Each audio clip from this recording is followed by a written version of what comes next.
Pembahasan pertama yaitu definisi pemimpin yang baik dan kepemimpinan yang optimal.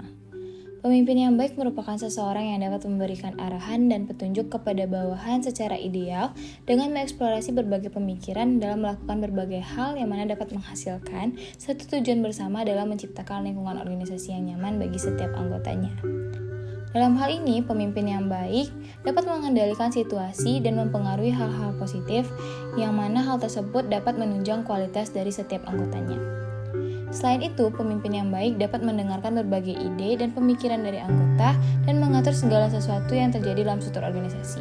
Hal tersebut dapat menjadikan keberhasilan dari organisasi tersebut. Dalam hal ini juga, menjadi pemimpin yang baik perlu didasari dengan kepemimpinan yang optimal. Kepemimpinan optimal sendiri merupakan bagaimana seseorang pemimpin dapat memberikan motivasi, mengkoordinasi, dan bekerja sama dalam kelompoknya, serta dapat menstabilkan emosi dalam mengontrol jalannya suatu organisasi tersebut. Sugeng Imam Santoso adalah salah satu tokoh kepolisian Indonesia yang pernah menjabat sebagai Kepala Kepolisian Negara Republik Indonesia yang kelima. Sugeng terkenal sebagai polisi yang paling berani dan jujur di Indonesia oleh media dan masyarakat. Sugeng hidup pada era di mana banyak pejabat pemerintah yang korup. Gus Dur, mantan Presiden Indonesia, pernah memuji kejujuran Sugeng. Beliau mengatakan bahwa hanya ada 3 polisi jujur di negara ini, polisi tidur, patung polisi, dan Sugeng.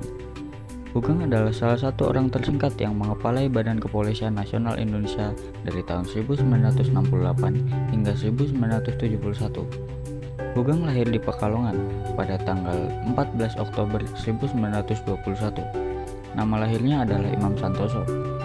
Nama Sugeng diambil dari bugel atau bugeng dan kemudian Sugeng yang berarti gemuk karena tubuhnya yang gemuk semasa kecil. Ayahnya adalah Sukarjo Karyohatmojo dari Tegal, seorang jaksa di Pekalongan. Ibunya adalah Umi Kalsum. Ia memiliki 2 adik perempuan, yaitu Titi Suyati dan Sujatmi. Sugeng bersekolah di HIS, Sekolah Dasar di Pekalongan, dan lulus pada tahun 1934. Ia kemudian mendaftar di Mulo, sekolah menengah pertama di kota yang sama, dan lulus 3 tahun kemudian. Ia pindah ke Yogyakarta untuk melanjutkan studinya di AMS atau Sekolah Menengah Atas jurusan Bahasa dan Sastra Barat.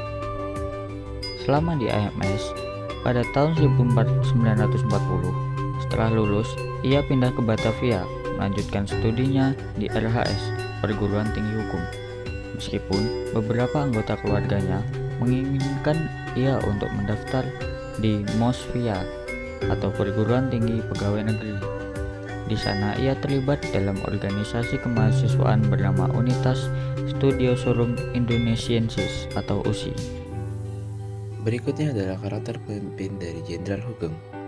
Seperti yang kita ketahui, karakter menjadi salah satu aspek penting dan juga berpengaruh bagi seorang pemimpin. Hal tersebut terjadi karena karakter dapat mempengaruhi tentang bagaimana cara seorang pemimpin memutuskan keputusan dan juga bertindak. Menurut Khan tahun 2007, setidaknya terdapat 5 atribut yang paling berpengaruh pada kuatnya karakter seorang pemimpin, yaitu courage, caring, optimism, self-control, dan communication. Yang pertama, courage. Keberanian dari Jenderal Sugeng sendiri dapat digambarkan melalui berbagai tindakan tegas dan beraninya dalam melihat berbagai kasus dan kejahatan yang beliau temukan, seperti pada kasus penyelundupan mobil mewah yang berhasil diungkap, hingga kasus pemerkosaan gadis penjual telur yang di era Soeharto. Kedua, caring. Kepedulian Jenderal Sugeng sendiri bukan hanya terletak pada badan kepolisian itu sendiri, melainkan lebih luas. Jenderal Sugeng seringkali menyebutkan bahwa anggota Polri jangan sampai mau dibeli, yang dalam arti ini adalah disuap. Hingga pada implementasi sikap Jenderal Sugeng sendiri yang terus-menerus menunjukkan integritasnya. Yang ketiga, optimism. Optimisme dari Jenderal Sugeng sendiri dapat dilihat dari mimpi dan obsesinya untuk menjadikan badan kepolisian sebagai institusi yang bersih dan mampu menunjukkan integritasnya serta manfaatnya kepada masyarakat. Yang keempat, self-control.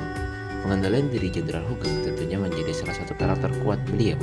Hal tersebut dapat dilihat dari bagaimana beliau selalu menolak berbagai fasilitas yang berlebihan serta suap ataupun bentuk korupsi lainnya. Dan terakhir, communications. Komunikasi Jenderal Sugeng mungkin bukan menjadi salah satu karakter yang melekat pada dirinya, namun Cara komunikasi Jenderal Hugeng sendiri yang terus-menerus memacu anggota kepolisian lainnya untuk tetap jujur dan berintegritas setelah menunjukkan komunikasi pemimpin yang cukup optimal. Dalam kepemimpinan, terdapat 3 teori yang menjelaskan kemunculan seorang pemimpin. Yang pertama, terdapat teori genetis yang menjelaskan bahwa pemimpin itu dilahirkan, yang berarti seorang hanya akan menjadi pemimpin yang efektif karena ia dilahirkan dengan bakat alami gen sifat kepemimpinan yang diwarisi dari keluarganya. Dalam menjalankan kepemimpinannya, tidak diperlukan ilmu kepemimpinan tanpa adanya pelatihan dan pendidikan sebelumnya. Yang kedua, terdapat teori sosial yang menjelaskan bahwa pemimpin itu dibentuk dan dipersiapkan. Hal tersebut berarti efektivitas kepemimpinan seseorang dapat dibentuk atau dibuat melalui kesempatan yang luas dengan berbagai kegiatan pendidikan dan latihan kepemimpinan yang terarah dan intensif, dengan mempelajari berbagai hal yang berkaitan dengan efektivitas kepemimpinan seperti ciri-ciri kepemimpinan, gaya kepemimpinan, fungsi-fungsi dan peranan seorang pemimpin. Yang ketiga, terdapat teori ekologis sebagai reaksi dari kedua teori terdahulu. Teori ini menjelaskan bahwa seseorang akan sukses menjadi pemimpin bila sejak lahir dia telah memiliki bakat-bakat kepemimpinan, yang kemudian bakat ini juga turut dikembangkan melalui pengalaman dan usaha pendidikan serta sesuai dengan tuntutan lingkungan atau ekologisnya. Dengan kata lain, seseorang dapat menduduki jabatan pemimpin karena terdapat penunjukan atau penetapan, warisan, kualitas, dan tuntutan situasi. Berdasarkan penjelasan paradigma ketiga teori kemunculan seorang pemimpin, maka Jenderal Hugeng termasuk dalam refleksi teori ekologis. Argumentasi tersebut dibuktikan dengan silsilah Jenderal Hugeng yang merupakan putra pertama dari Sukaryo Atmojo yang bekerja sebagai pegawai pemerintah Hindia Belanda.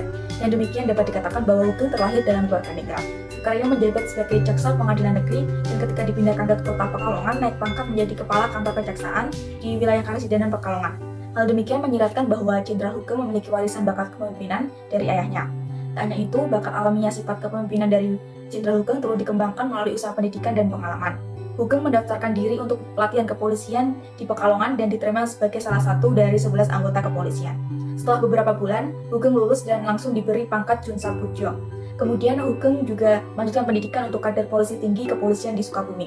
Tak hanya sampai di situ, saat di Jakarta pun Hugeng merangkap sebagai mahasiswa perguruan tinggi ilmu kepolisian dan sebagai polisi. Lebih lanjut, melalui pengalamannya sebagai polisi, maka ketika menjabat sebagai Kapolri dalam menghadapi berbagai situasi ataupun kasus, Jenderal Hugeng mampu mengatasinya.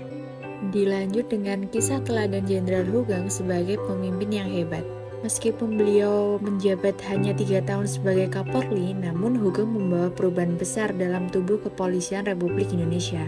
Hal ini dapat kita lihat dari berbagai karakter beliau yang mampu menumpas beberapa kasus kejahatan besar. Yang pertama, ia mampu memberantas beberapa kasus penyeludupan mobil mewah. Penyeludupan mobil mewah pun dilakukan dengan jumlah yang sangat besar, sehingga menyebabkan kerugian bagi Indonesia. Hugeng pun langsung mencoba membongkar dan membuahkan hasil. Meskipun ia tidak disukai oleh pejabat tinggi lantaran menggali kasus tersebut, namun ia tetap berusaha menjalankan apa yang sudah seharusnya menjadi tanggung jawabnya. Kedua, Hugeng dipertemukan dengan kasus pemerkosaan dari seorang penjual telur di Yogyakarta. Namun, dugaan pelakunya adalah anak-anak pejabat di Yogyakarta. Melihat hal ini, beliau langsung membentuk tim pemeriksaan khusus. Hal ini dapat kita lihat bahwa pemimpin itu harus mempunyai keberanian tanpa memandang bulu, bahkan harus mampu mengkoordinasikan serta bekerja sama agar mencapai visi misi organisasi.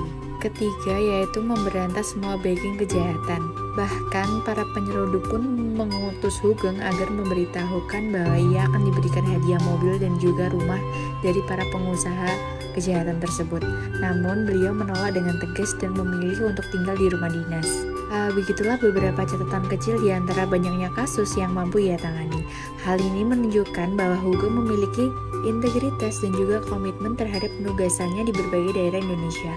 Bahkan menjadi salah satu pemimpin yang hebat tanpa takut adanya gesekan atau tak disukai oleh penjabat lain.